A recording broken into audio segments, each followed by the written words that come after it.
up, you guys? It's Nasim here. Now, before I start the video, I have one serious statement to make. The Galaxy S22 is the most disappointing phone that came out this year. And let me tell you why. And the reason that I say this is because the Galaxy S22 is a phone that has started off not that great. It has many different bugs, battery life wasn't great at all, and it just wasn't better than last year's S21.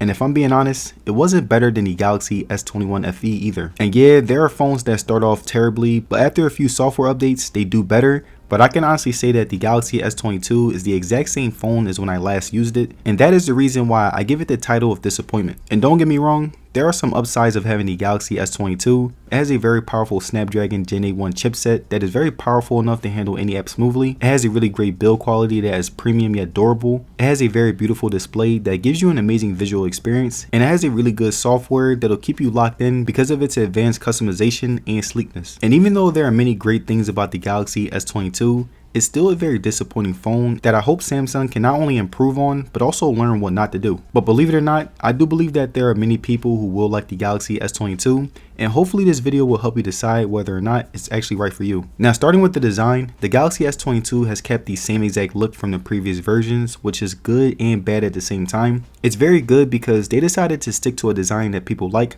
but it's also bad because they played it safe and there's no innovation whatsoever. But besides the lack of innovation, the design is really good and reliable. So if they were going to keep the exact same look, this is the look to do it with. And when we look at the rest of the phone, it looks the exact same as the S21 from the power button, volume rockers, all the way down to the speakers, lightning port, and the back. But looking at its color, the version that I have is black, and this is one of my favorite colors that's been released. It has the really nice stainless steel sides along with a matte back that gives it the right amount of depth and results in a really good looking device. Now, looking at the display, the Galaxy S22 has a 6.1 inch dynamic AMOLED display that, just like the S22 Plus, was pretty good. Whenever I was scrolling through my phone, it looked very nice. Everything looked good, the responsiveness was very precise, and I had no complaints about the overall feel. The only complaint that I had was the fact that the screen only had a 1080p resolution. Now, the S22 has a 120Hz refresh rate. Scrolling through the OS and different apps felt as smooth as ever, and I was really happy that it was able to keep up after almost a year of use. Now, the display can also drop down to 60Hz when it needs to preserve battery life, so if you're someone who wants that extra battery life and doesn't really need your phone to be that much smoother, you have options. Now, looking at more of the display, the bezels are pretty small. Right here, you can see that they're wrapped around nicely around the screen and are much cleaner overall. The hole punch camera is also very small, so it won't bother you whenever you're using your phone. And now when it comes to brightness, the Galaxy S22 has 1500 nits worth of peak brightness, which is really good for whenever you're using your phone outside.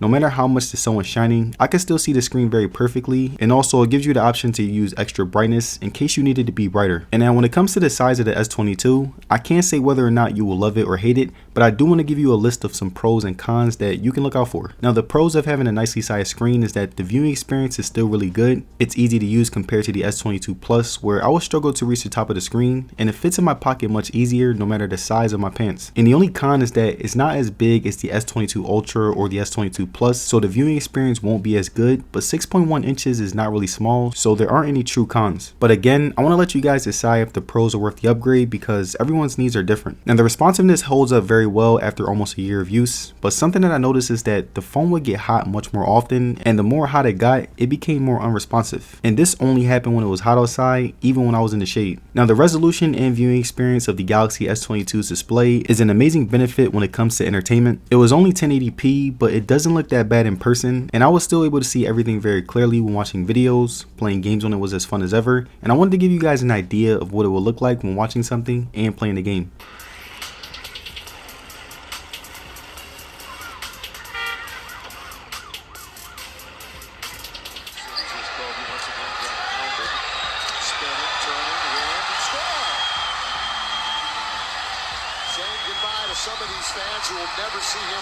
Now, the Galaxy S22 has a 3700 mAh battery, which isn't that great when compared to the more expensive models in the S series, and on a day-to-day basis, it was easily one of the most disappointing batteries this year. And mind you, I'm the type of person that is usually on my phone all day doing things like writing scripts, planning B-roll, shooting videos, scrolling through social media, watching YouTube videos, and texting my friends. And I'm usually getting over 3 to 4 hours of on-screen time a day, and I charge my phone 3 times a day. I charge it once right before I go to bed and 2 full charges on my portable charger, and most of the time I did use it to the max. So if you do get the S22, you'll definitely need a ton of help to get through the day. And if I could give you guys a quick estimate, I would say my battery is usually on 30% by the end of the day, which is really good, but again, I had a lot of help with my portable charger. And now the last thing that I wanted to touch on when it came to the battery was the charging. My phone was able to charge from 0 to 100% in a little under an hour, and the charging is much faster than its competition, but the battery is significantly worse. Now looking at software, the Galaxy S22 supports Android 13, and just like on any other Android, you have the app drawer that holds and categorizes all your apps. You have the wallpaper system that is a huge upgrade and feels very smooth on this phone, and you have many more minor things that makes the phone feel even sleeker. And I must say, I felt the sleekness all the way through. Samsung phones are typically very sharp when it comes to optimizing software, so I'm not shocked at all when I say that this phone does a really good job at handling Android 13. The software was very smooth and worked very well. It felt just like the S22 Plus, and I feel like most of you guys will realize that in terms of software, it's not that much different from any other top tier models. I also decided to test out some games on the Galaxy S22.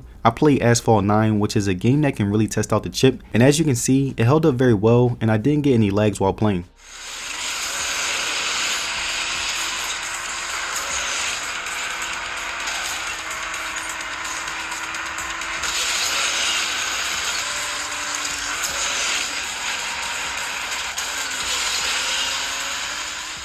The haptics weren't that great if I'm being honest. There were many times where I would have my phone on vibrate but would miss out on some messages because I couldn't hear it. So overall, I would say that they're a downgrade from last year. And now the final thing that I wanted to note was that the Galaxy S22 will be getting 4 years worth of software upgrades. So when it comes to longevity, it has definitely got you covered. Now just like the S22 Plus, the S22 has some really loud speakers that were pretty good whenever I used them. I would usually use them in the house whenever watching videos on social media or YouTube, and I didn't have to turn it all the way up because of how loud they were on the lower tiers of volume. And I also tested out how they sounded when playing music, and if I'm being honest, they're loud, but the quality isn't the greatest when the volume goes to the max. I also tested out the S22 as my alarm, and I had no problem waking up to it. I didn't have to set multiple alarms, and I didn't have to worry too much about receiving important notifications whenever I turned on my ringer. And right here, I'm going to give you guys an idea of how the speakers sound. Final minute 30, Bryant from 14 has 53! Unbelievable stuff tonight! You're getting excited with this 50 business, all right? Kobe's got the Lakers' last check. Bryant for three. Now the Galaxy S22 has a 50 megapixel main camera along with a 10 megapixel telephoto and selfie camera and a 12 megapixel ultra wide, and based on my usage over the past couple of months, I would say that the pictures look really good. Now starting with the zoom modes, the S22 has a couple of different zoom modes, and of course the quality gets dumbed down a bit once you get closer, but I found all of the zoom modes to be great when compared to other smartphones. The shutter speed has gotten better, but there's still room for improvement. I decided to test it out by shooting a moving car, and as you can see right here, the camera was able to capture the car no matter how fast it was going. But if I'm being honest, when compared to the iPhone or any other phone for that matter, I was able to take many more shots and get better photos. And it was a totally different story once the nighttime came around and the camera shifted into night mode. Like right here, you can see that whenever I try to snap a flick in night mode, it takes extremely long and I have to hold the camera extremely still, so hopefully this improves in the future. Next up, I want to show you guys how the camera performed in different environments, and the first environment that I will be starting with is daytime. Now looking at the outside photos, the selfies were okay at best. I think that as a person of color, they are lackluster and make me lighter than I actually am.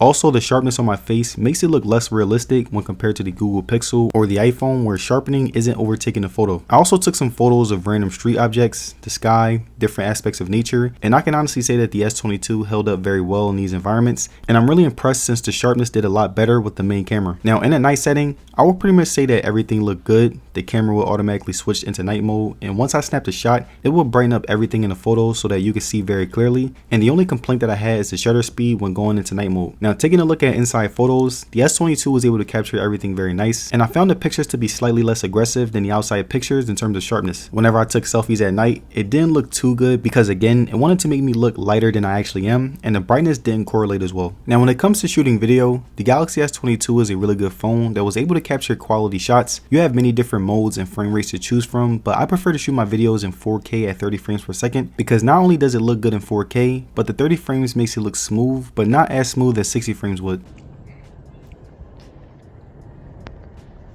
It's 4K 60. This is 4K 30.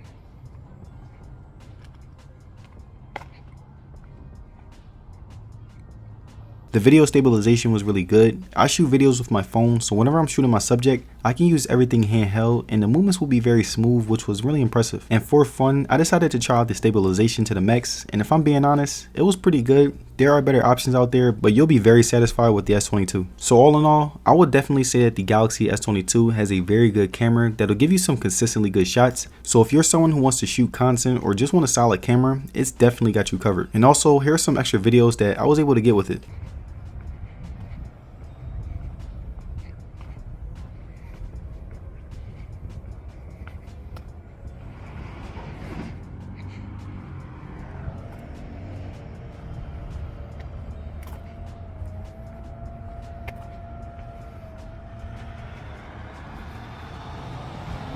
So here's the final question. Is the Galaxy S22 worth buying almost a year after its release? Well, I would say no. Now, I've always advocated for people to buy the Galaxy S21 FE instead because not only is it a better phone overall, but it's even cheaper than the Galaxy S22. And even if the Galaxy S21 FE didn't exist, there are a lot of better phones out there. You have the Pixel 6, Pixel 7, Galaxy S22 Plus, Pixel 6 Pro, etc. But if you are someone who does prefer the Galaxy S22, it's definitely a phone that you'll be satisfied with, but will also be annoying on a day-to-day basis. And it's also on sale right now, so that's an added benefit. But there it is, you guys, my review on the Galaxy S22. And let me know down in the comments, what phone do you think is as good, if not better, than the Galaxy S22? And if you guys made it to the end of this video, I'd like to say thank you for sticking around. And don't forget to like the video and subscribe, it'll be very appreciated. And as far as social media, you can follow me on Twitter and Instagram, and I will see you guys on the next one. Peace.